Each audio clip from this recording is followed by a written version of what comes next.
কোটিপতি আর millionaire billionaire হালাল পন্থায় যারা হতে চাও, your job is just produce new idea. নতুন নতুন কি লাগবে? আইডিয়া লাগবে। আইডিয়ার অনেক দাম। এই যে কিছুদিন আগে উবার নামে একটা কোম্পানির নাম শুনেছো তোমরা? কি নাম? গাজীপুরে চলে, শুধু শহরে না, ঢাকায়। আমি ওদের ব্যাপারে একটা রিপোর্ট পড়ে অবাক হয়েছি। এই উবারের কোনো পুঁজিপাতি কিছু নাই, ওদের কিছু অফিস আর স্টাফ। মানুষের গাড়ি দিয়ে ওরা ব্যবসা করে। মানে কইয়ের তেল দিয়ে কি ভাজে? কই ভাজে। এটাও বুঝেন আপনারা? কইয়ের তেল দিয়ে কই ভাজা। ওরা just they launch a company and they set up some staff. Company আছে, স্টাফ আছে, আর একটা মোবাইল অ্যাপস আছে। এই মোবাইল অ্যাপসের মধ্যে দিয়ে where you intend to go, কোথায় যেতে চান লিখবেন, কোন জায়গা থেকে যেতে চান লিখবেন, গাড়ি এসে হাজির। আপনি টাকা পে করে দিবেন, ওই টাকার একটা পার্সেন্টেজ ওই কোম্পানির মধ্যে চলে যাবে। What an idea! সারা বিশ্বে এখন শুরু হয়েছে। আমেরিকার সান ফ্রান্সিসকো একটা স্টেট আছে, সেখান থেকে তারা এই উবারের কার্যক্রম শুরু করেছে। 775টা শহরে উবারের এই অপারেশন কার্যক্রম চালু হয়েছে। 63টা দেশে ওদের সেন্টার আছে। আমাদের ঢাকাতেও আছে না নাই?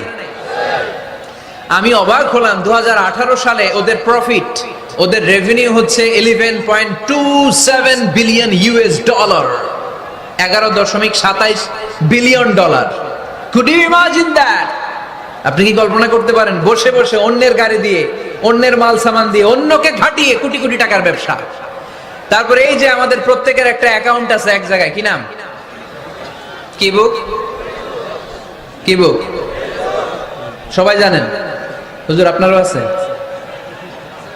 মাশাআল্লাহ। এই যে ফেসবুকের জন্য আমরা খেটে যাচ্ছি, দিন দিন নাই রাত নাই, আমরা যে স্ক্রলিং করছি, লাইক দিচ্ছি, শেয়ার দিচ্ছি, we all are the staff of Facebook.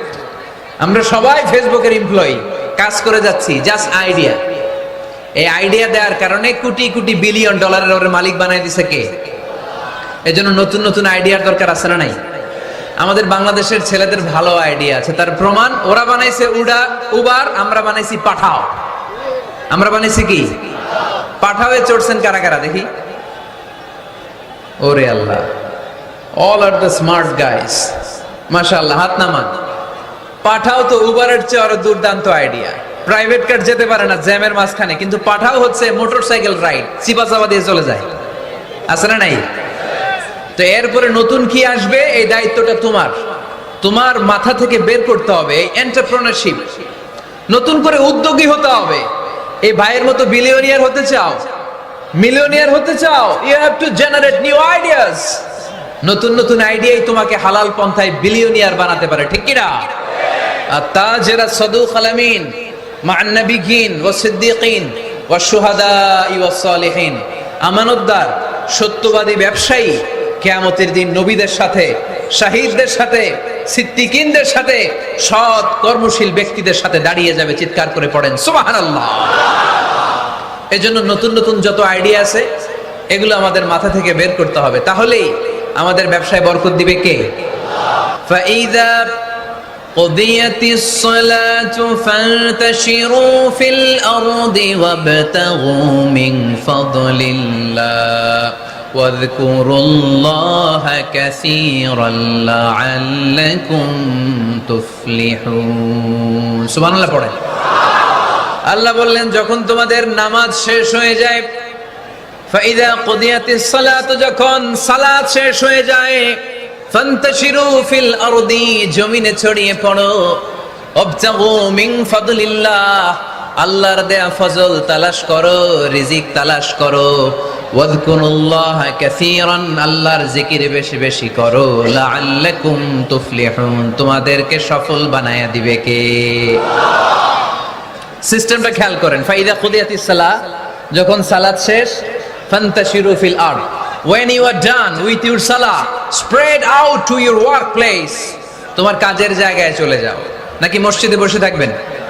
নামাজ শেষে কি করতে হবে? কাজের জায়গায় চলে যেতে হবে।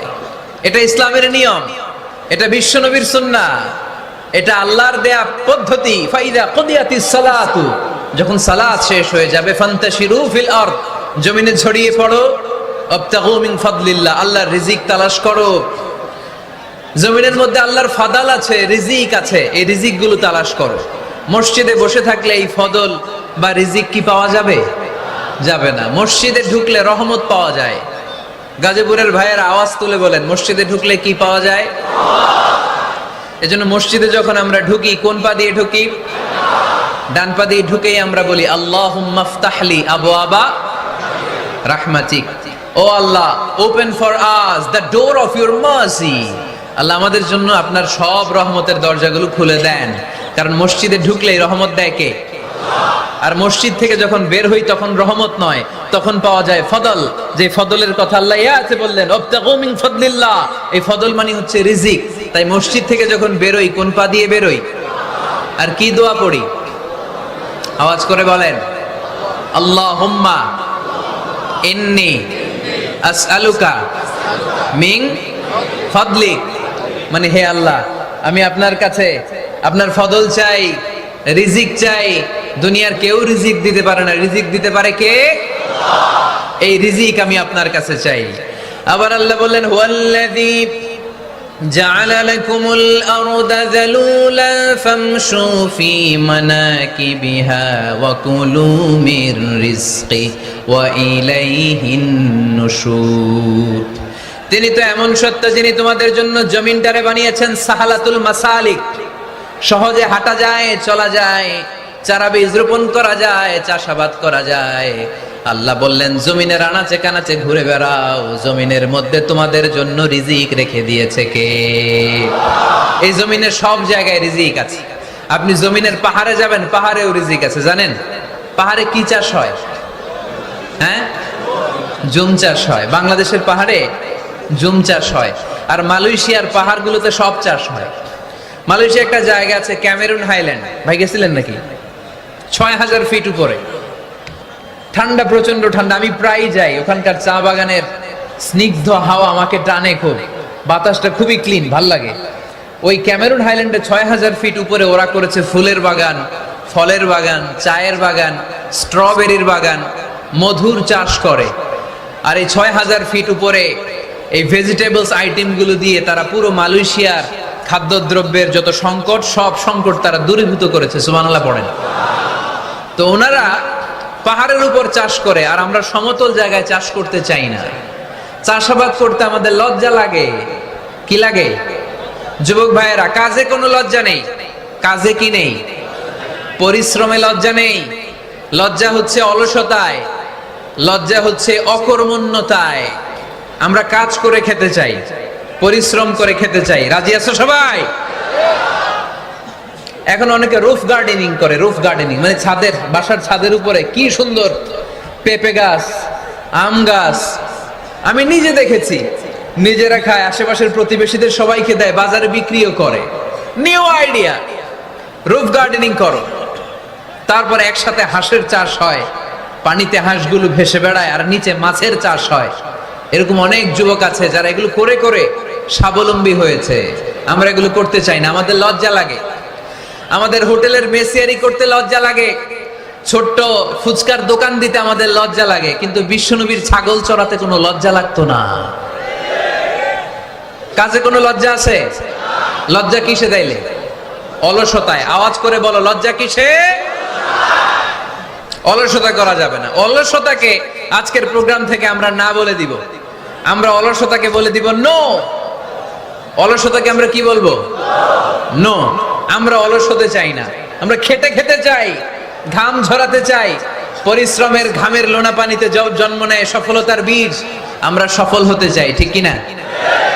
এজন্য অলসতা করা যাবে না, কাজ করতে হবে। আল্লাহ রাসূল সাল্লাল্লাহু আলাইহি ওয়াসাল্লাম এবং সাহাবারা আমাদেরকে কাজের প্রতি উৎসাহিত করেছেন। সাইয়েদনা ওমর ফারুক রাদিয়াল্লাহু তাআলা আনহু, নাম শুনেছেন?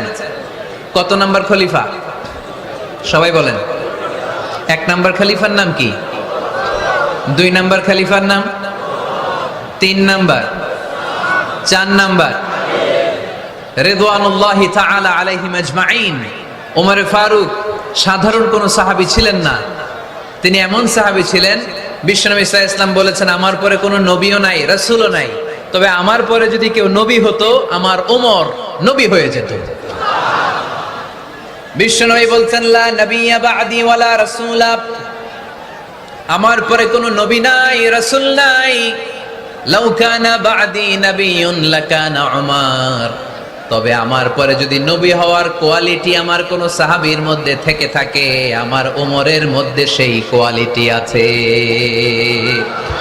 প্রভু তুমি বলেছো রাসূল দেবে না, বলনি দেবে না ওমর, বলনি দেবে না হামজা তারি, খালিদ বিজয় সমর। প্রভু তুমি বলেছো রাসূল দেবে না, বলনি দেবে না ওমর, বলনি দেবে না হামজা তারি, খালিদ বিজয় সমর। প্রভু তুমি বলেছো রাসূল দেবে না। সুবহানাল্লাহ পড়েন। ওমরে ফারুক রাদিয়াল্লাহু তাআলা আনহু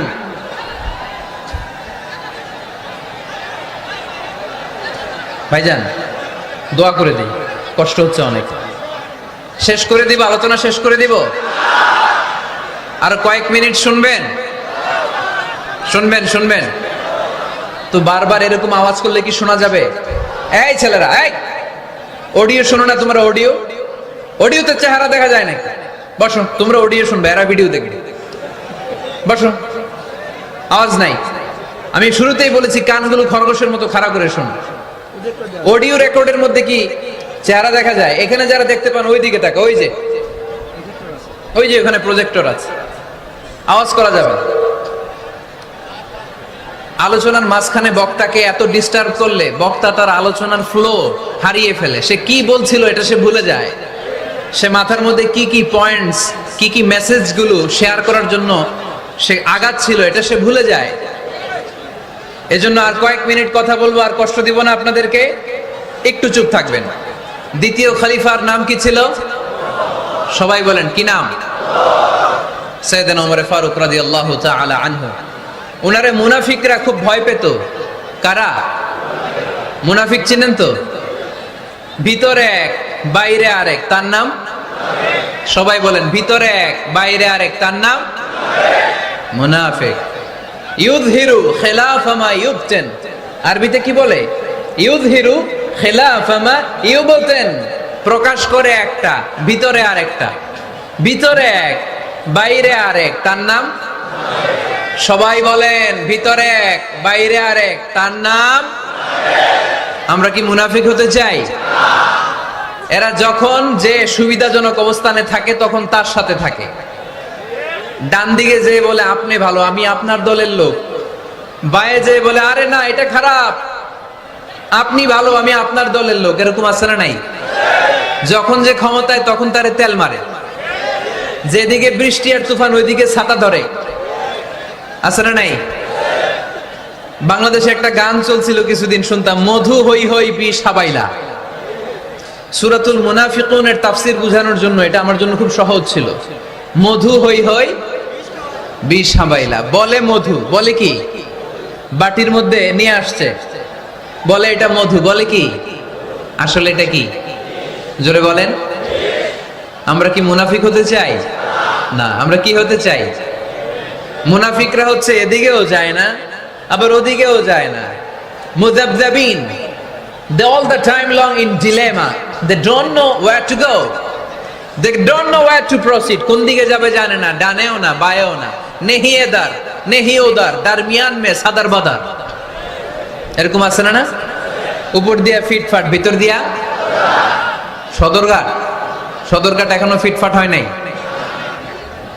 তো এই মুনাফিকের অবস্থা হচ্ছে উপরে ফিটফাট, ভিতরে সদরঘাট। আমরা কি মুনাফিক হতে চাই?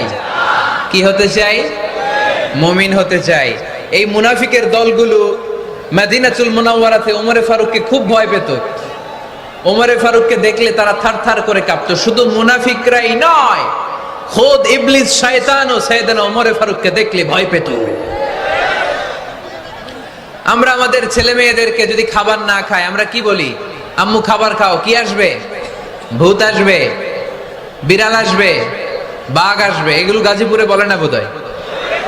আপনাদের ছোট্ট মেয়েটা যদি রাত্রে খেতে না চায় আপনারা লোকমা তুলে কি বলেন? এই তাড়াতাড়ি খাও। কি আসবে? ভূত। ভূত আসবে। তো মদিনার সমাজে মদিনার ছোট্ট কচিকাচা সোনারমণিরাও রাতে খেতে চাইতো না। মদিনাতুল মুনাওয়ারার মায়েরা রাত্রিবেলা খাবার নিয়ে বাচ্চাদেরকে বলতো, মা তাড়াতাড়ি খাও, হা হুয়া ইয়াতি উমর, ওই যে উমর আসতেছে, উমর ইসলামের দ্বিতীয় খলিফা। আশাদ্দুহুম ফি আমরিল্লাহি উমর, আল্লাহর জমিনে আল্লাহর দ্বীন বাস্তবায়নের জন্য সবচেয়ে শক্তিশালী ছিল ওমর। চিল্লায় পড়েন সুবহানাল্লাহ। এই ওমরে ফারুক রাদিয়াল্লাহু তাআলা আনহু যে রাস্তা দিয়ে হাঁটতো, শয়তান ওই রাস্তা রেখে দিয়ে অন্য রাস্তা দিয়ে হাঁটতো। মা সালাকা শাইতানু ফাজ্জান সালিকান ইল্লা সালাকা ফাজ্জান গায়রা ফাজ্জিক। বিষ্ণু বলতেন, ওমর, শয়তান তোমারে দেখে এত ভয় পায়, তুমি যে রাস্তা দিয়ে হাঁটো শয়তান তোমারে দেখলে ওই রাস্তা রেখে দিয়ে অন্য রাস্তা দিয়ে হাঁটে। চিল্লায় পড়েন সুবহানাল্লাহ। সাইয়েদনা ওমরে ফারুক মসজিদে নববীর ইমাম।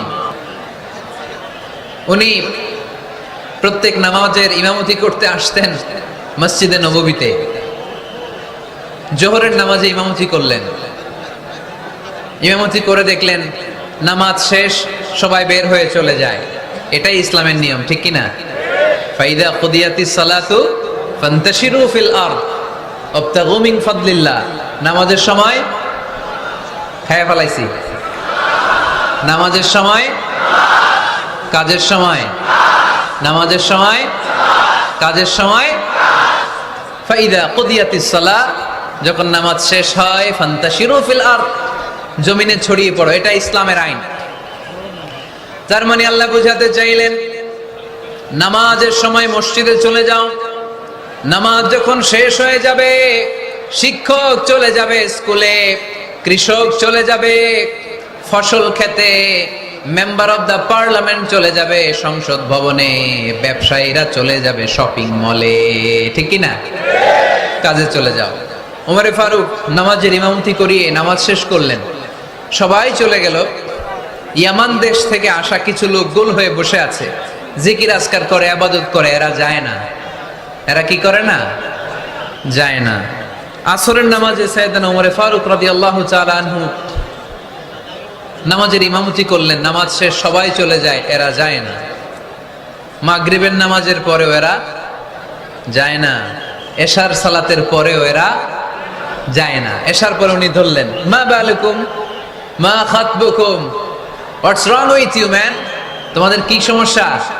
জোহর, আসর, মাগরিব, এশা প্রত্যেক সালাতের পরে সবাই যার যার কাজে চলে যায়, তোমরা যে যাও না? বাড়ি কই? বলি ইয়ামান। তো বসে থাকো কেন? কি করো? কই জিকির করি। কি করি? কি করি? জিকির আজকার করি, তাসবিহ তাহলিল করি, ইবাদত করি। তো তোমরা যে যাও না, তোমাদের খাবার দেয় কে? খাবারের ব্যবস্থা হয় কোত্থেকে?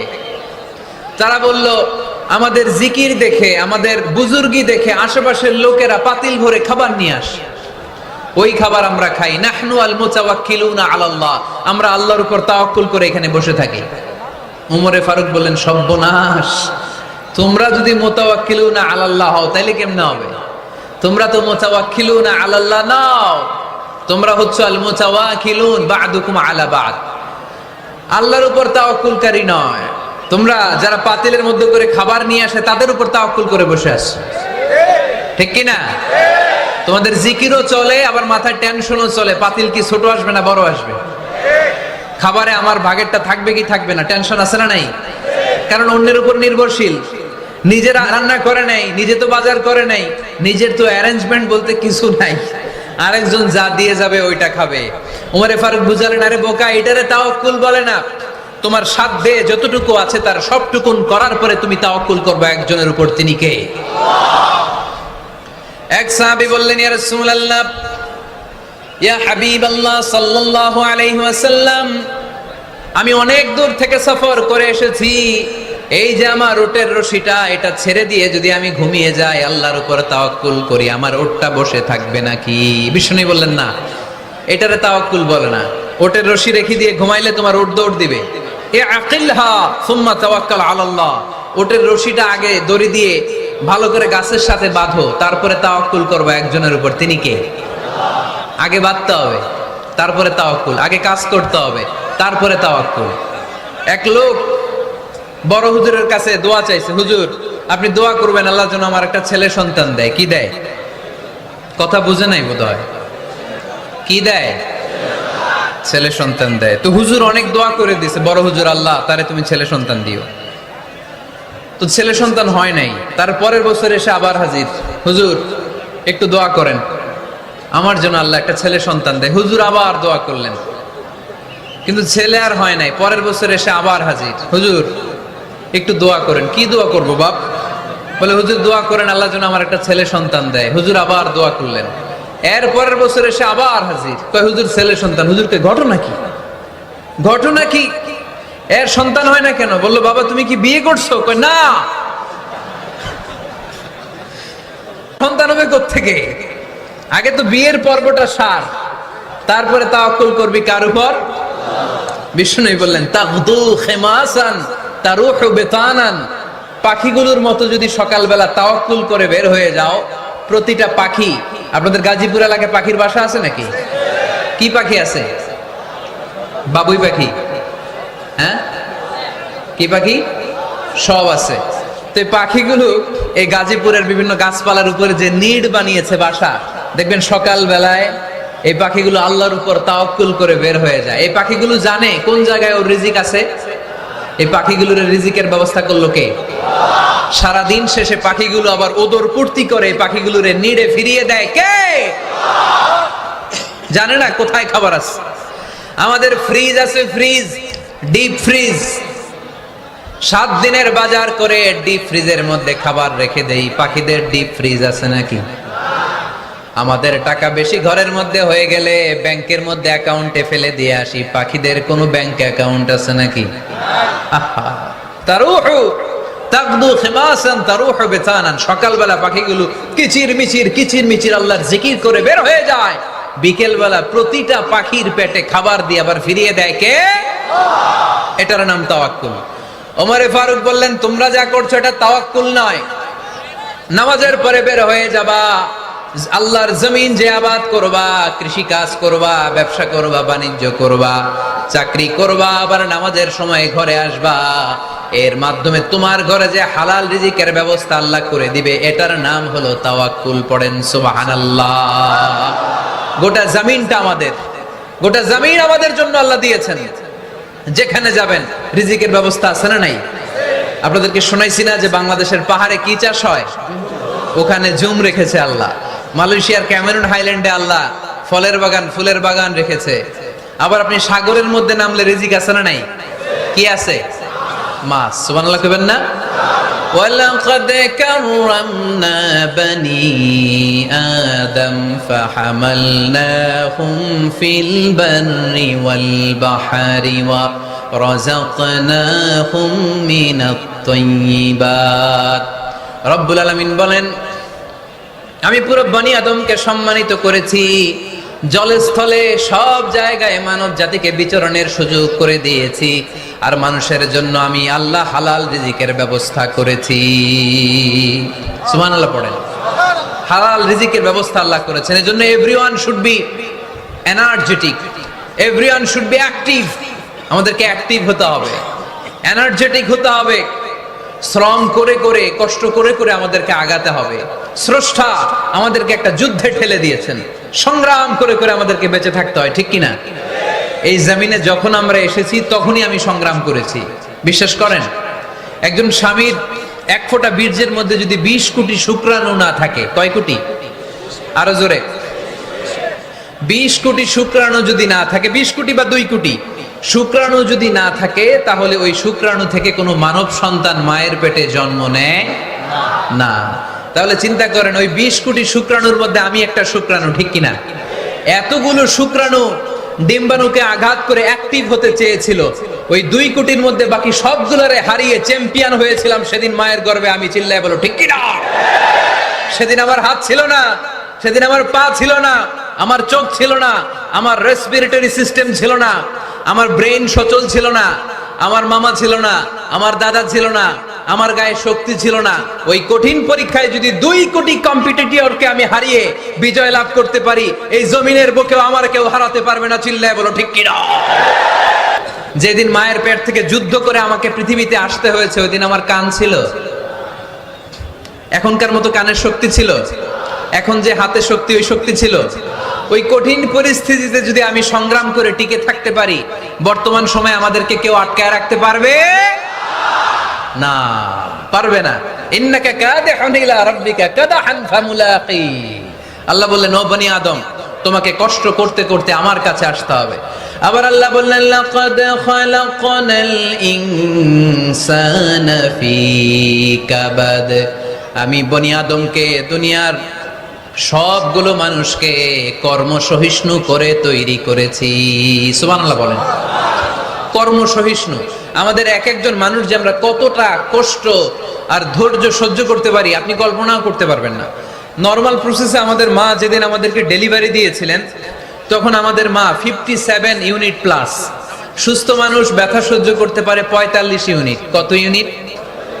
কিন্তু আমাদের মা যেদিন আমাদেরকে দুনিয়ার বুকে এনেছিলেন, সেদিন আমার মা, আপনার মা ব্যথা সহ্য করেছিল 57 ইউনিট প্লাস, 57 ইউনিটেরও বেশি। এই ব্যথাটা সাধারণ কোনো ব্যথা নয়।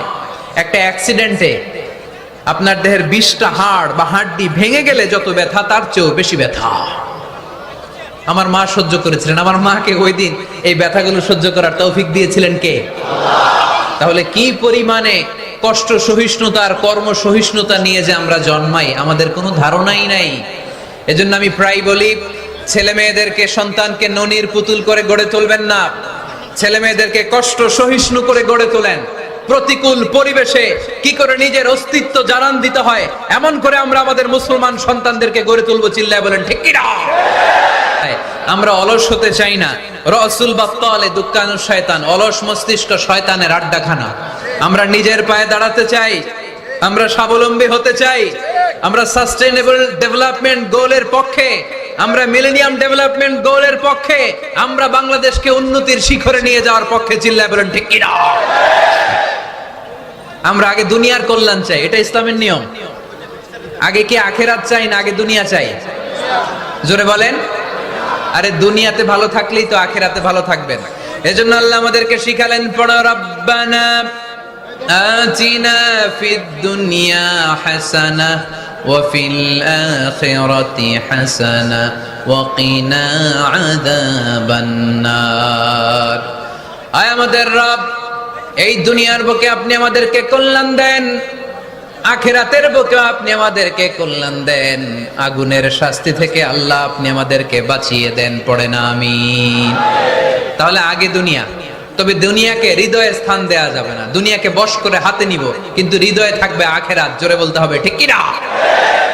নিজ হাতে উপার্জিত সম্পদের চেয়ে শ্রেষ্ঠ কোনো সম্পদ আর হতে পারে না। আমার দিনমজুর ভাইয়েরা,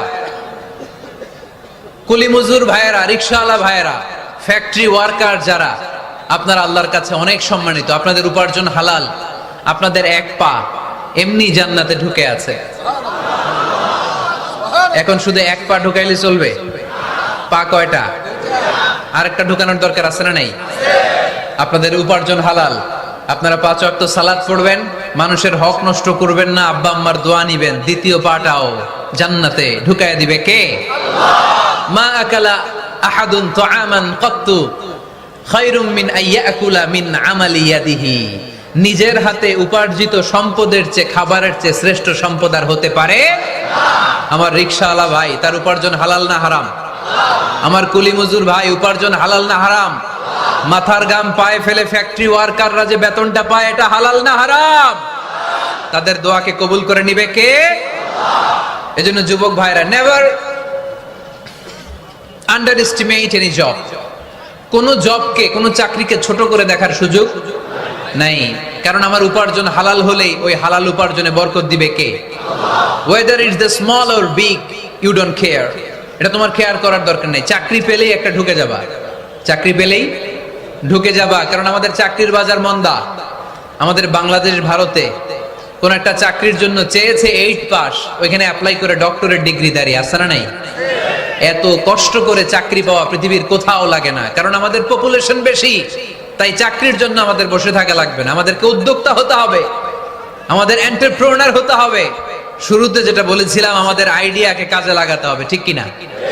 আর যাই করব আমরা ভালোভাবে করব। ভালোভাবে করলে ওই কাজে বরকত দেয় কে?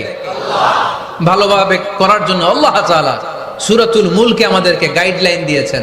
রব্বুল আলামিন বলেন, আল্লাযী খালাকাল মাউতা ওয়াল হায়াতা লিয়াবলুয়াকুম আইয়ুকুম আহসানু আমালা। তিনি এমন সত্তা যিনি তোমাদের তৈরি করেছেন, জীবন আর মৃত্যুকে তৈরি করেছেন এই জিনিসটা পরীক্ষা করবার জন্য, তোমাদের মধ্য থেকে কে ভালোভাবে কাজ করে। সুবহানাল্লাহ। কে বেশি আমল করে আল্লাহ এটা বলছে, নাকি কে ভালো আমল করে? কথা কি বুঝতেছেন? যদি বেশি আমল করার কথা আল্লাহ বলতো তাহলে এই আয়াতটা হতো লিয়াবলুয়াকুম আইয়ুকুম আকসারু আমালা। কিন্তু আল্লাহ কি এই আয়াতে আকসারু আমালা বলেছে? আলেম যারা আছেন তারা আমার সাথে সাথে বলেন, আল্লাহ কি আকসারু আমালা বলেছে? আল্লাহ কি বলেছে? লিয়াবলুয়াকুম আইয়ুকুম আহসানু আমালা। কে ভালো করে কাজ করে উইথ প্রফেশনালিজম। আপনি যেটাই করেন না কেন আপনাকে প্রফেশনালিজমের সাথে করতে হবে, তাহলে ওই কাজে বরকত দিবে কে? ছোট হোক বড় হোক এটা কোনো সমস্যা? যাই করি না কেন কিভাবে করব? ভালোভাবে। আওয়াজ করে বলেন, কিভাবে করব? যে কোনো কাজ করো না ভাই, যে কোনো কাজ করো তা যেন হয় সবার চেয়ে সবচেয়ে সুন্দর। যে কোনো কাজ করো না ভাই, যে কোনো কাজ করো তা যেন হয় সবার চেয়ে সবচেয়ে সুন্দর।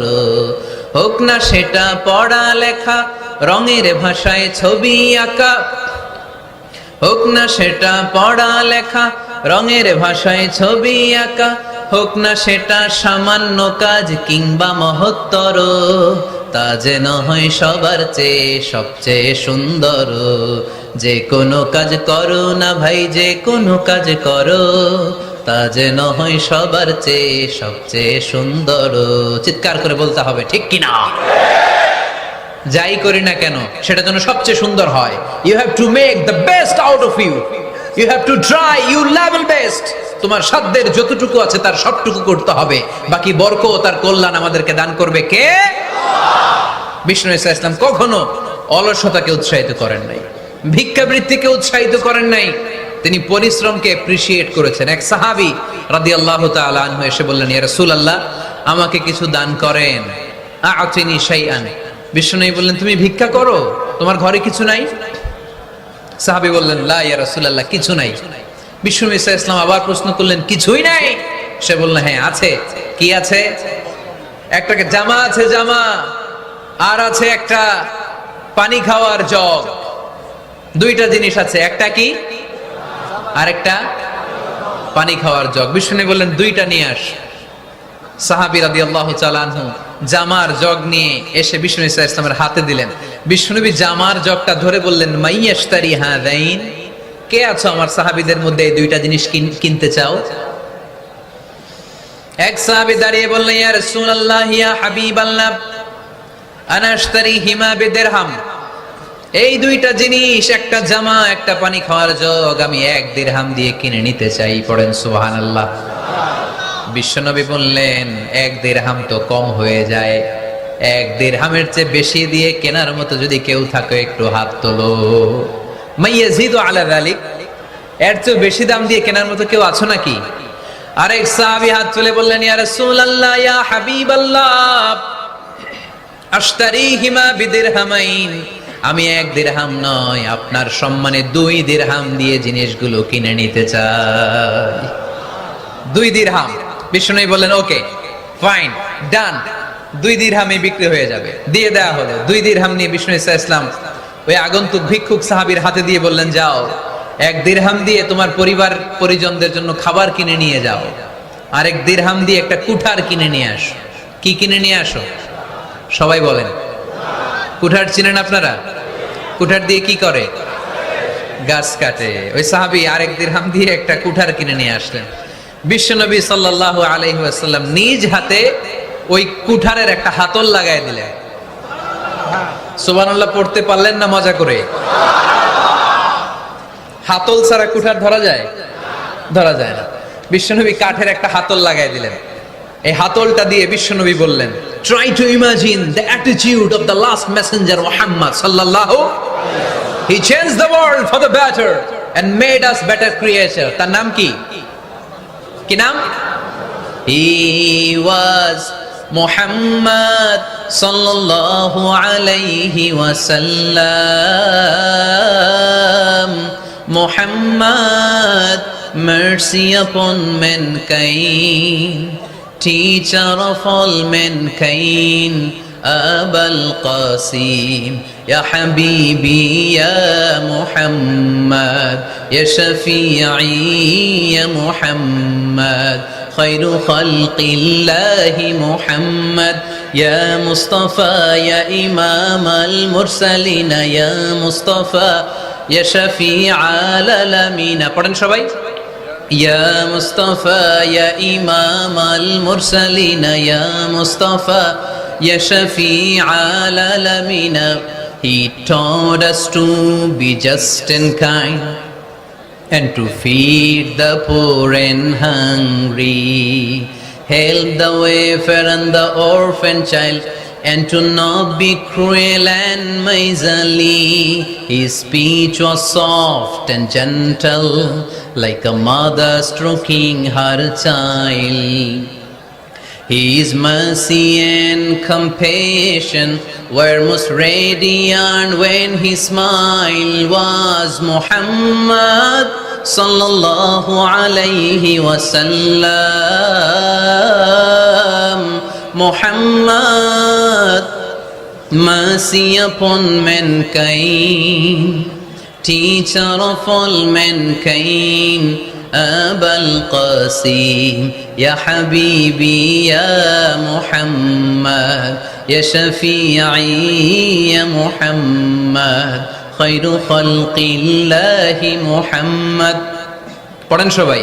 Ya Mustafa, Ya Imam al-Mursalin, Ya Mustafa, Ya Shafi'i al-Alamin, Ya Mustafa, Ya Imam al-Mursalin, Ya Mustafa, Ya Shafi'i al-Alamin. Muhammad, subhanallah পড়েন। He was Muhammad sallallahu alayhi wasallam. বিশ্বনবী নিজ হাতে ওই সাহাবীর কুঠারের ভেতরে একটা হাতল লাগাইয়া দিলেন। ঘটনা মনে আছে নাকি নাশিদ শুনে ভুলে গেছেন? ঘটনা মনে আছে সবার? তিনি হাতল লাগাই দিলেন আর বললেন, যাও, গায়ে শক্তি আছে, তাগড়া যুবক, এই কুঠার নিয়ে জঙ্গলে যাও, জঙ্গলে যে কাঠ কাটো, লাকড়ি বানাও, বাজারে যে বিক্রি করো। লা ইয়াহতাতিবা আহাদুকুম হাজমাতান ফি যাহরিহি খায়রুম মিন আই ইয়াসআলা আহাদান ফায়ু'তিয়াহু আও ইয়ামনাহু। যাদের গায়ে জোর আছে, শক্তি আছে, পরিশ্রম করে লাকড়ির বোঝা পিঠে নিয়ে বাজারে বিক্রি করা অনেক ভালো কারো কাছে হাত পাতার চেয়ে। কারণ তুমি হাত পাতলে লোকজন তোমারে দিতেও পারে, নাও দিতে পারে, কিন্তু পরিশ্রম কখনো বৃথা যায় না। What is the moral of the story? রাসূল সাল্লাল্লাহু আলাইহি ওয়াসাল্লামের এই প্রফেটিক স্টোরি থেকে আমাদের শিক্ষা কি? বিশ্বনবী বললেন, যাও, কাঠ কেটে নিয়ে আসো। লা উরিদু আন আরাকা 15 আইয়াম, সামনের 15 দিন আমি যেন আমার চোখ দিয়ে তোমার আমার আশেপাশে ঘুরঘুর করতে না দেখি। সাহাবী চলে গেলেন, কাঠ কাটতে আরম্ভ করলেন, বাজারে বিক্রি করতে আরম্ভ করলেন। 15 দিনের ব্যবধানে 10 দিরহাম নিয়ে বিশ্বনবীর দরবারে ওই সাহাবী হাজির হয়ে গেলেন। 10 দিরহাম নিয়ে হাজির হয়ে গেলেন। এসে বললেন, ইয়া রাসূলুল্লাহ, ইয়া হাবিবাল্লাহ, আমি আর দরিদ্র নাই, আমি আর ভিক্ষা করি না, আমি নিজের পায়ে দাঁড়িয়েছি, আমি স্বাবলম্বী হয়েছি, আমি অন্যান্য খেটে খাওয়া মানুষের মতো এখন উপার্জন করে আমার ফ্যামিলির চাহিদা মিটাই। পড়েন সুবহানাল্লাহ। What is the moral of the story? এই প্রফেটিক স্টোরি থেকে আমাদের জন্য শিক্ষা হচ্ছে, বিষ্ণু ইসা ইসলাম চাইলেই ওই 2 দিরহাম দিয়ে বলতে পারতেন, যাও, এটা দিয়ে খাবার কিনে খাও। দুপুরবেলা খাইতো, রাত্রেবেলা আবার জাকাতের লাইন ধরতো। কথা কন? তার মানে বিষ্ণু ইসা ইসলাম কাজের প্রতি উৎসাহিত করেছেন। 2 নাম্বার লেসন বা শিক্ষা হচ্ছে, বিশ্বনবী সাল্লাল্লাহু আলাইহি ওয়াসাল্লাম পার্মানেন্ট সলিউশন করে দিয়েছেন, স্থায়ী সমাধান। ঠিক কিনা? আমরা প্রায় জাকাতের শাড়ি দেই, লুঙ্গি দেই, আছে না নাই? আলহামদুলিল্লাহ, আপনাদের গাজীপুরে বোধহয় এগুলো নাইটাই, এখানে নাই, আছে? যদি থেকে থাকে এই ট্র্যাডিশন আপনারা বন্ধ করবেন। জাকাতের শাড়ি বলতে কোনো শাড়ি নাই, জাকাতের লুঙ্গি বলতে কোনো লুঙ্গি নাই। কারণ জাকাতের শাড়ি আর জাকাতের লুঙ্গি যদি আপনি বিতরণ করেন, আর সামান্য সয়াবিন তেল আর চাল ডাল যদি আপনি প্যাকেট করে দিয়ে দেন, তাহলে 1 মাস পরে আবার যে সে আরেক জায়গায় জাকাতের লাইনে দাঁড় হয়ে যাবে। চিল্লা এখন ঠিক কিনা? এজন্য আপনাকে পার্মানেন্ট সলিউশনের ব্যবস্থা করতে হবে। আমি সব জায়গায় বলি যে প্রতিটি জেলার বিজনেস ম্যাগনেট যারা আছেন তারা সবাই মিলে একটা জাকাত ম্যানেজমেন্ট প্ল্যাটফর্ম গড়ে তুলুন। সেখান থেকে এমন ভাবে জাকাত দিন যাতে মানুষ স্বাবলম্বী হতে পারে। স্বাবলম্বী বানানোর জন্য, দারিদ্র বিমোচনের জন্য জাকাত এসেছে, জাকাতের শাড়ি লুঙ্গি বিতরণের জন্য নয়। আর জাকাতের শাড়ি এত পাতলা, মশারি কি পাতলা, এর চেয়েও পাতলা। দেখছেন কখনো? এটারে একবার ধোয়ার পরে দ্বিতীয়বার পরা যায় না। একবার ধোয়ার পরে শাড়ির দিকে তাকাইলে শাড়ি আপনার দিকে বেশকি মেরা থাকবে। কথা বলেন ঠিক কিনা? এইভাবে শাড়ি লুঙ্গি দেয়া যাবে? এভাবে তো শাড়ি লুঙ্গি বিতরণ করলে যারা লাইন ধরে জাকাত নিতে আসলো, এই আল্লাহর বান্দাদেরকে অপমান করা হয়। আর আল্লাহ বললেন ওয়ালাকাদ কাররামনা বানি আদম, আমি পুরো বানি আদমকে সম্মানিত করেছি। ফেরেশতার সম্মান বেশি না মানুষের? বুঝে শুনে বললেন কার? তুমি মাটির আদমকে প্রথম সৃষ্টি করিয়া ঘোষণা করিয়া দিলে শ্রেষ্ঠ বলিয়া, তাই তো নূরের ফেরেশতা করে আদমকে সেজদা। সুবহানাল্লাহ পড়েন। তাই তো নূরের ফেরেশতা করে আদমকে সেজদা। সবার চেয়ে সম্মান দিলে মাটির আদমকে। পড়েন আল্লাহু আল্লাহু তুমি জাল্লে জালালুহু, শেষ করা তো যায় না গে তোমার গুণগান। আল্লাহু আল্লাহু, সুবহানাল্লাহ পড়েন। আহা, মানুষের মর্যাদা সবচাইতে বেশি। এজন্য জাকাত যারা নিতে আসে তাদেরকে অপমান করা যাবে না। এর কারণ জাকাত দিয়ে আপনি কোনো করুণা করেননি, বরং ওরা জাকাত নিয়ে আপনাকে এই ফরজ ইবাদত করার সুযোগ করে দিয়ে আপনার প্রতি করুণা করে গিয়েছে। আওয়াজ করে বলেন ঠিক কি না? অনেকে মনে করে আমি জাকাত দেই, আমি মনে হয় দয়া করছি, আমি মনে হয় করুণা করছি। আচ্ছা, যারা গরিব ওরা যদি জাকাত না নেয় ওর সমস্যা আছে? নিমু না জাকাত। কিন্তু আমি যদি বলি দিমু না, আমার খবর আছে না নাই? আমার জন্য দেয়া ফরজ, ওর জন্য নেয়া ফরজ না।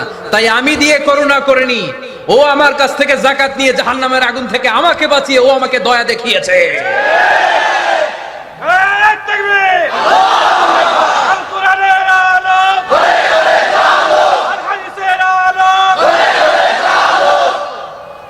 এজন্য জাকাত দারিদ্র বিমোচনের জন্য। কিভাবে জাকাত দিবেন?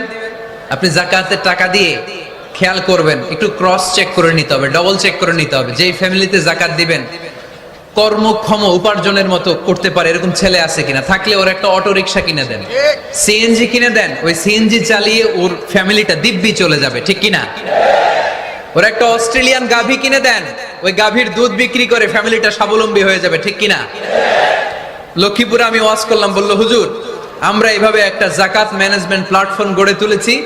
এখানে আমরা টাকা জমিয়ে জমিয়ে আমাদের এলাকার যে সমস্ত ছেলেগুলো কর্মক্ষম, তাদের ঘরে টাকা পয়সা নাই, আমরা জাকাতের টাকা দিয়ে ওদেরকে প্রবাসী বানিয়ে দেই, বিদেশে পাঠিয়ে দেই। ওর কষ্ট অর্জিত সম্পদ দিয়ে ওর ফ্যামিলি এখন দেদারসে চলছে, কোনো জাকাতের লাইনে যে তারা নিজেদেরকে আর অপমান বোধ করছে না। এইভাবে জাকাত দিতে হবে। দিলটারে একটু খোলেন, হাতটারে একটু খোলেন, তাহলে হৃদয়টারে খুলে দিবে কে? দে জাকাত, দে জাকাত তোরা দে রে জাকাত, দে জাকাত, দে জাকাত তোরা দে রে জাকাত। তোর দিল খুলবে পরে, আগে খুলুক হাত। দে জাকাত, দে জাকাত তোরা দে রে জাকাত। পড়েন আমিন। এই জাকাতের মাধ্যমে আমরা আমাদের বাংলাদেশকে স্বাবলম্বী করতে চাই। রাজি আছেন সবাই? সংঘবদ্ধ প্রচেষ্টায় জাকাত আদায় করতে রাজি আছেন? বিশ্বনবী সাল্লাল্লাহু আলাইহি ওয়াসাল্লাম চাইলে এই 2 দিরহাম দিয়ে বিদায় করে দিতে পারতেন, কিন্তু বিশ্বনবী সাল্লাল্লাহু আলাইহি ওয়াসাল্লাম তাকে কাজের প্রতি উৎসাহিত করলেন, পার্মানেন্ট সলিউশন দিলেন। এজন্য অলসতার সাথে ইসলামের কোনো সম্পর্ক আছে? আওয়াজ করে বলেন, অলসতার সাথে সম্পর্ক আছে? অলসতাকে যেন আজকে আমরা কি বলে দিছিলাম? ভুলে গেছি? আরো জোরে। অলসতাকে আজকে আমরা নো বলে দিচ্ছি। আমরা কর্মক্ষম। আরে অলস তো হয় মুনাফিকেরা, অলস হয় কারা? ওয়া ইযা কামু إلى الصلاة قاموا كسالى يراءون الناس ولا يذكرون الله إلا قليلا سبحان الله পড়েন মুনাফিকরা যখন নামাজে দাঁড়ায় অলস হয়ে দাঁড়ায় সোজা হয়ে দাঁড়ায় না মসজিদে নববীর কাতারগুলোর মধ্যে মুমিনদের সাথে যখন মুনাফিকেরা দাঁড়াতো অলসের মতো দাঁড়াতো দেয়ালের মধ্যে হেলান দিয়ে দাঁড়াতো এরকম আছে না অনেকে অলস কিন্তু আমরা যারা মুমিন আমরা নামাজে দাঁড়ালে কি আমাদের হৃদয়ে অলসতা আসে নাকি হৃদয়টা সজীব হয়ে ওঠে আমাদের হৃদয়কে নামাজে দাঁড়ালে সজীব করে দেয় কে কিন্তু শয়তানু আলা কাফিয়াতি রাসি আহাদিকুম ইদা হুয়া নাম আমরা যখন রাতে ঘুমোতে যাই শয়তান আমাদের মাথার পিছনে অলসতার তিনটা গিট মারে কি মারে এই যে রশি দিয়ে এরকম বাঁধে যে এটার গাজীপুরে আপনারা কি বলেন গিট্টু হ্যাঁ গিট্টু আচ্ছা তো শয়তান আমরা যখন ঘুমোতে যাই আমাদের মাথার পেছনে অলসতার তিনটা গিট্টু মারে আমরা যখন ঘুম থেকে উঠে ঘুম থেকে ওঠার দোয়া পড়ে আলহামদুলিল্লাহিল্লাযী আহইয়ানা বা'দা মা আমাতানা ওয়া ইলাইহিন নুশুর আমরা ঘুমালে তিনটা গিট্টু মেরে শয়তান একটা মন্ত্র পড়ে দেয় আলাইসা লাইলুন তাওয়িলুন ফারকুদ আরে ঘুমা অনেক লম্বা রাত আরে ঘুমা অনেক লম্বা রাত আরে আরামসে ঘুম মার অনেক লম্বা রাত এই মন্ত্র পড়ে তিনটা গিট মারে আমরা যখন ঘুম থেকে উঠে ঘুমের দোয়া পড়ে ফেলি একটা গিট্টু খুলে দেয় কে আবার ঘুম থেকে উঠে দোয়া পড়ার পরে ফাইদা তাওয়াদ্দা ইন হাল্লাত উকদা ওয়াশরুমে ঢুকে ইস্তেনজা করে যখন আমরা ওযু করে ফেলি অলসতার দ্বিতীয় গিট্টু খুলে দেয় কে ফাইন সাল্লাত ইন হাল্লাত উকদা ওযু করার পরে মুসাল্লা বিছিয়ে যখন নামাজের জন্য দাঁড়িয়ে যায় অলসতার 3 নাম্বার গিট্টুটাও খুলে দেয় কে ফাসবাহা নাশীতান তাইয়িবান নাফস he become enthusiastic he become very active he become very energetic Vishnu ঈসা ইসলাম বললেন তখন সে এনার্জেটিক হয়ে ওঠে অ্যাক্টিভ হয়ে ওঠে সজীব হয়ে ওঠে তাহলে সালাত আমাদেরকে অলস বানায় না সালাতে আমরা সজীব হই সালাতে অলস হয় যারা মুনাফিক তারা চিল্লায় বলেন ঠিক কি না এজন্য বিশ্বনবী বললেন কাজে লজ্জা নাই আমি কাজ করে খাই মা বাসাল্লাহু নাবিয়ান ইল্লা রাআল গনাম বুখারীর বর্ণনায় বিশ্বনবী বললেন পৃথিবীর বুকে এমন কোন নবী নাই যেই নবীকে দিয়ে আল্লাহ ছাগল চড়ায় নাই সুবহানাল্লাহ পড়েন মা বাসাল্লাহু নাবিয়ান ইল্লা রাআল গনাম ছাগল চড়ায় নাই এমন কোন নবী পৃথিবীতে আসে সাহাবারা বললেন ইয়া রাসূলুল্লাহ বলেন কি আপনিও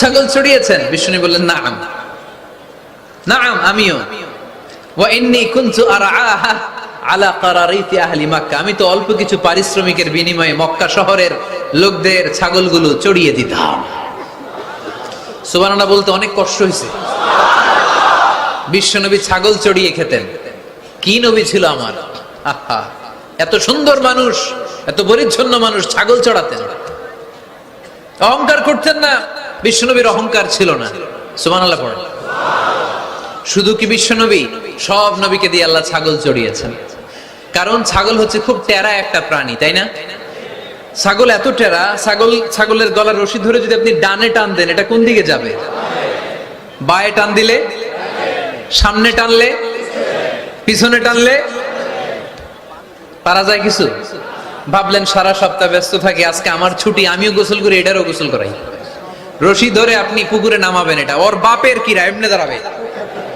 ঠিক কিনা ওরে টেনে নামানো যায় এর কারণ ওর নাম কি কথা কয় না এজন্য আমরা বলি পাগলে কি না কয় ছাগলে কি না খায় ও বুঝে না তো ওর ভালো চাইলে ও বুঝতে চায় না আল্লাহ বুঝাতে চাইলেন নবীরা ছাগল চড়াও সবচেয়ে টেরা প্রাণী ছাগল চড়ায় তোমাদেরকে ট্রেনিং পিরিয়ড শেষ করছি কারণ এরপরেও ছাগলের চেয়ে আরেকটা টেরা প্রাণী আছে মানব জাতি এদেরকে চড়াইতে হবে যদিও মানুষ আশরাফুল মাখলুকাত কিন্তু মানুষের মধ্যে ছাগলের চেয়ে টেরা কিছু আছে না নাই উলাইকা কাল আনআম বাল হুম আদাল এরা ছাগল নয় এগুলো ছাগলের চেয়ে নিকৃষ্ট চিল্লায় বলেন ঠিক কি না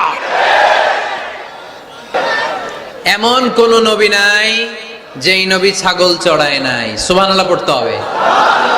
সব নবীরা কাজ করে খেয়েছেন। সাইয়েদনা আদম আলাইহিস সালাম, ইব্রাহিম আলাইহিস সালাম চাষাবাদও করেছেন। সাইয়েদনা মুসা আলাইহিস সালাম চাষ করেছেন। দাউদ আলাইহিস সালাম নিজ হাতে বর্ম বানিয়েছেন, ছুরি বানিয়েছেন। আওয়াজ করে পড়েন সুবহানাল্লাহ। তাহলে কাজে কোনো লজ্জা আছে? লজ্জা কিসে? আর আজকের মাহফিল থেকে অলসতাকে আমরা কি বলে দিয়েছি? কাজের সময়, নামাজের সময় কাজে কোনো লজ্জা নেই। বিশ্বনবী সাল্লাল্লাহু আলাইহি ওয়াসাল্লাম কাজ করে খেতে বলেছেন। প্রিয় ভাইয়েরা, বেশিরভাগই এখানে ফ্যাক্টরি ওয়ার্কার। আপনারা হাত তুলে আমাকে জানান দিয়েছেন শুরুতে। কর্মজীবী মানুষদেরকে বিশ্বনবী এত ভালোবাসতেন, মেহনতি মানুষদেরকে এত পছন্দ করতেন। বিদায় হজের ভাষণেও বাদ যায়নি মেহনতি মানুষদের কথা। তিনি বলেছেন, খবরদার খারাপ আচরণ করবে না। নিজেরা যা খাবে তাদেরও তা খাওয়াবে, নিজেরা যা পড়বে তাদেরকেও তা পড়াবে। আতুল আজিরা আজরাহু ক্বাবলা আইয়াজিফা আরাকু, সুনানি ইবনে মাজার হাদিস। শ্রমিকের ঘাম শুকিয়ে যাওয়ার আগে তার পারিশ্রমিক দিয়ে দাও। আবার বিশ্বনবী বললেন, খবরদার, সালাসাতুন আনা খাসমুহুম, কিয়ামতের দিন 3 শ্রেণীর ব্যক্তির বিরুদ্ধে আমি আল্লাহ নিজে মামলা দায়ের করব। এক শ্রেণীর ব্যক্তি হচ্ছে রাজুলুন ইস্তাওফা আজিরান, ইস্তাআজারা আজিরান ফাস্তাওফা মিনহু ওয়া লাম ইউতি আজরা। যে ব্যক্তি শ্রমিক ভাড়া করে কাজ করালো কিন্তু তার টাকা দেয় নাই, তার পারিশ্রমিক দেয় নাই, আল্লাহ বলেন কিয়ামতের দিন তোর বিরুদ্ধে আমি দাঁড়াবো। I will be against you in the day of judgement. কেউ তোরে কিয়ামতের দিন সাহায্য করে ছুটাতে পারবে না। এজন্য খবরদার, শ্রমিকদের সাথে খারাপ আচরণ করবেন না। আবার শ্রমিক ভাইরাও যারা আছেন, আপনাদের ডিউটি যত ঘন্টা ঠিক তত ঘন্টাই পালন করতে হবে, তা না হলে কিন্তু আপনাদের উপার্জন হালাল হবে না। বিশ্বনবী সাল্লাল্লাহু আলাইহি ওয়াসাল্লামের সাথে বিশ্বনবী সাল্লাল্লাহু আলাইহি ওয়াসাল্লামের কর্মচারীর কি ঘটেছিল এই ঘটনাটা বলেই আজকে আমরা শেষ করব। আওয়াজ করে পড়েন ইনশাআল্লাহ। আমরা অনেকে মাইক পেলে বড় বড় ভাষণ দেই, কাজের মেয়েদের সাথে খারাপ আচরণ করবেন না, শ্রমিকদের অধিকার, নারীদের অধিকার, বড় বড় এরকম বক্তব্য আছে না নাই? বিশ্বনবী শুধু শ্রমিকদের অধিকারের কথা বক্তব্যের মধ্যে সীমাবদ্ধ রাখেন নাই, ওনার ব্যক্তিগত জীবনেও এগুলো পাবেন। বিশ্বনবী সাল্লাল্লাহু আলাইহি সাল্লামের অ্যাপয়েন্ট করা শ্রমিক, ওনার দাস, ওনার কর্মচারী সাহাবীর নাম ছিল আনাস রাদিয়াল্লাহু তাআলা আনহু। কি নাম ছিল? উনি বিশ্বনবীর ব্যাপারে কি কমেন্টস করছে আমরা শুনে আজকের আলোচনার ইতি টানবো। আওয়াজ করে পড়তে হবে ইনশাআল্লাহ। সাধারণত কর্মচারীরা মালিকের বিরুদ্ধে ভালো কথা বলে ইল্লা মাশাআল্লাহ। অনেক মালিক আছে অনেক ভালো, তাদের ব্যাপারে আবার ভালো বলে। সাধারণত কারো ব্যাপারে যদি আপনি তথ্য নিতে চান, আপনি তার ওয়াইফের কাছ থেকে তথ্য নেন, তার কর্মচারীর কাছ থেকে নেন, তার বাড়ির দারোয়ান থেকে নেন, তার ঘরের কাজের মহিলার কাছ থেকে নেন, তার ড্রাইভারের কাছ থেকে নেন, তাহলেই তার ব্যাপারে আসল সব তথ্য বের হয়ে আসবে। দেখুন বিশ্বনবীর কর্মচারী বিশ্বনবীর ব্যাপারে কি বলে। সাহাবীর নাম সবাই বলতে হবে, সাহাবীর নাম রাদিয়াল্লাহু তাআলা আনহু। উনি বললেন, বিশ্বনবী যখন মক্কা থেকে মদিনায় হিজরত করলেন, হাজার হাজার মদিনাবাসী বিশ্বনবীর সাথে দেখা করতে গেল। যারাই দেখা করে সবাই বিশ্বনবীর হাতে কিছু না কিছু হাদিয়া দেয়। যারাই দেখা করে হাতে করে বিশ্বনবীর হাতে কিছু না কিছু দিয়ে দেয়। সুবহানাল্লাহ পড়ে। তাহাদাও তাহাব্বু, একে অপরকে হাদিয়া দিবেন, মহব্বত বাড়ায় দিবে কে? হাজবেন্ড স্ত্রীকে গিফট করবেন, স্ত্রী আবার হাজবেন্ডকে গিফট করবেন, বন্ধু বন্ধুকে গিফট করবেন, গার্লফ্রেন্ড আবার বয়ফ্রেন্ডের গিফট করতে যায় না, তাহলে ভেজাল আছে না নাই? চেক এন্ড ব্যালেন্স করতে হবে। আমি প্রায় বলি, ভালোবাসবেন জায়গা মতো। স্ত্রীকে ভালোবাসলেও সওয়াব আছে না নাই? স্ত্রীর সাথে অন্তরঙ্গ সময় কাটালেও সওয়াব আছে না নাই? কিন্তু এই সময় যদি শালীর সাথে কাটান, ঝামেলা আছে না নাই? ভাবির সাথে কাটালে ভেজাল আছে না নাই? যারাই বিশ্বনবীর সাথে দেখা করে সবাই বিশ্বনবীর হাদিয়া দেয়। সাইয়েদনা আনাস রাদিয়াল্লাহু তাআলা আনহু বর্ণনা করেন, আমার আম্মা যেন দেখা করতে আসলেন আমাকে নিয়ে, আমি ছোট্ট আনাস। আমার আম্মা জান দেখলেন, লাম ইউবকি রাজুলুন ওয়ালা ইমরাআতুন মিনাল আনসার ইল্লা আতহাফাকা বিতুহফাতিন ইয়া রাসূলুল্লাহ। আমার আম্মা এসে বলে, ও রাসূলুল্লাহ, মদিনার যারাই আপনার সাথে দেখা করতে আসলো সবাই এসে আপনারে হাদিয়া দেয়। ওয়া ইন্নী লা আকদিরু আলা মা উতহিফুকা বিহি, ও নবী আমার তেমন কোনো সাধ্য নাই যে আমি আপনারে হাদিয়া দেব, আমার কাছে কোনো টাকা পয়সা নাই। ছোট্ট ছেলে আনাস রে নিয়ে এসে বলল, ইয়া রাসূলুল্লাহ, মদিনার সব লোকের আপনার সাথে দেখা করে আর হাদিয়া দেয়, আমি গরিব মানুষ, আমি আপনারে কি হাদিয়া দেব গো নবী? আমার তো হাদিয়া দেওয়ার মতো কিচ্ছু নাই, ইল্লা ইবনি হাদা, আমার নাড়ছেরা ধন, আমার কলিজার টুকরা সন্তান এই আনাস ছাড়া আমি আমার কলিজার টুকরা সন্তান আনাস রেই আপনারে হাদিয়া দিয়ে দিলাম। খুদ হাদা ইয়া রাসূলুল্লাহ, আমার সন্তান আনাসকে আপনি নেন, ইয়াখদুমুক মা বাদালাক, সে যদ্দুর পারে আপনারে খেদমত করবে। সাইয়েদনা আনাস বলেন, সেদিন থেকে আমি বিশ্বনবীর খাদেম, কি আর খেদমত করব, নবীর মেসওয়াক এনে দেই, জামা এনে দেই। 10 বছর খেদমত করার পরে বিশ্বনবীর খাদেমের মুখে শুনুন বিশ্বনবী কেমন আচরণ করতেন সাইয়েদনা আনাস রাদিয়াল্লাহু তাআলা আনহুর সাথে। সাইয়েদনা আনাস বলেন, খাদিমতু রাসূলুল্লাহি 10 সিনিন, 10টি বছর আমি আমার বিশ্বনবীর পেয়ারা নবীর খেদমত করলাম। ফামা দারাবানি, একদিনের জন্য বিশ্বনবী আমার গায়ে হাত তোলা নাই, পড়েন সুবহানাল্লাহ। ওমা সাব্বানি, একদিনের জন্য আমার গালি দেয় নাই, বকা দেয় নাই। ওমা আবাসা ফি ওয়াজহি, একদিনের জন্য বিশ্বনবী বিরক্তির চেহারা নিয়ে আমার দিকে তাকায় নাই, ভ্রু কুচকে এরকম আমার দিকে তাকায় নাই। আমরা রেগে গেলে, বিরক্ত হলে কি করি? আমাদের ভ্রুগুলো কুচকে যায়। আনাস রাদিয়াল্লাহু তাআলা আনহু বললেন, একদিনের জন্য আমারে পিট্টি দেয়া তো দূরের কথা, আমাকে পিটানি দেয়া তো দূরের কথা, আমাকে মারে নাই, আমাকে গালি দেয় নাই, কোনদিন আমার দিকে বিরক্তির সাথে তাকায় নাই। ওয়ালা ক্বালা লি লিমা সানাআতা ওয়ালা লিমা লা সানাআতা, কোনদিন এও বলে নাই আনাস এটা কেন করলা, ওইটা কেন করো নাই। চিৎকার করে পড়েন সুবহানাল্লাহ। এজন্য বিশ্ব নবীর মতো আমাদেরকে আমাদের শ্রমিকদের সাথে, অধীনস্থ কর্মচারীদের সাথে আচরণ করতে হবে। রাজি আছি তো সবাই? ইন্তেকালের আগে বিশ্বনবী সাল্লাল্লাহু আলাইহি সাল্লাম 2টা কথা বললেন। কয়টা? 1 নম্বরে বিষ্ণু ঈসা ইসলাম বললেন, আসসালাত আসসালাত, নামাজ নামাজ, উম্মতেরা নামাজ, নামাজ ছেড়ে দিও না। 2 নম্বরে বিষ্ণু বললেন, ওয়ামা মালাকাত আইমানুকুম, খবরদার অধীনস্থ কর্মচারীদের সাথে খারাপ আচরণ করো না। আমরা খুব দুঃখের সাথে লক্ষ্য করেছি, পত্রপত্রিকায় এসেছে, মানবাধিকার কর্মী, নারী আন্দোলনের কর্মী মাইক পেলে বড় বড় ভাষণ দেয়, আপনারা কর্মীদের সাথে ভালো আচরণ করবেন, কাজের মেয়েদের সাথে ভালো আচরণ করবেন, কিন্তু ওদের বাড়িতে এই কাজের মেয়েরা নির্যাতিত হয়, চিল্লায় বলেন ঠিক কি না? আহা, পত্রিকার রিপোর্ট দেখে অবাক লাগে। খুন্তি দিয়ে চুলায় লোহা গরম করে পিঠে শেক মেরেছে, এরকম আছে না নাই? বিশ্বনবী সাল্লাল্লাহু আলাইহি সাল্লাম বলেছেন, খবরদার, কিয়ামতের দিন তাদের বিরুদ্ধে আল্লাহ মামলা দায়ের করবে। আমরা যেন কখনো আমাদের অধীনস্থ কর্মচারীদের সাথে খারাপ আচরণ না করে, আল্লাহ তুমি তৌফিক দাও, আমরা পড়ি আমিন। এজন্য শ্রমিক মালিকের সম্পর্ক হচ্ছে চেক এন্ড ব্যালেন্সের সম্পর্ক। যারা শ্রমিক, তাদের দায়িত্ব হচ্ছে মালিকের যে হক সেটা আদায় করা, যত ঘন্টা তার সাথে চুক্তি হয়েছে তার পুরোটা আদায় করা। আর মালিকের উচিত অধীনস্থ কর্মচারীদের সাথে ভালো আচরণ করা। আমরা যেন এই চেক এন্ড ব্যালেন্স করতে পারি, আল্লাহ তুমি তৌফিক দাও।